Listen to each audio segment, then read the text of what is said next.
Welcome to Luca and Miguel. Enjoy the video. You begin by securing your data and confirming prerequisites.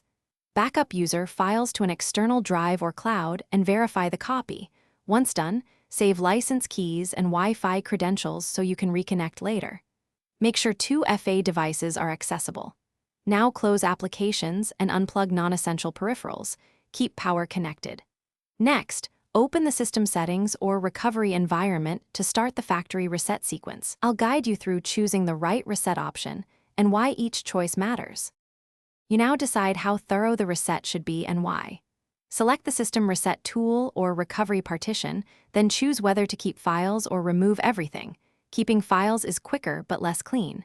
Make an informed choice between cloud download, which fetches the latest image, and local reinstall, which is faster and uses existing files.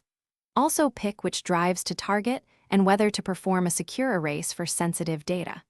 These options control speed, security, and the post-reset state, so choose deliberately. Begin the reset and watch the progress. Interruptions can corrupt the process, so do not power off until it finishes. Once the system restarts, update the OS and drivers, reinstall essential apps, and restore your backups and accounts. Verify activation and privacy settings, and re-enable encryption if used. If the reset fails or the PC enters a boot loop, create a recovery USB or boot into safe mode and retry the factory image. Contact manufacturer tools as a last resort. That troubleshooting step covers most. Thanks for watching and please subscribe. It's the best investment you'll ever make.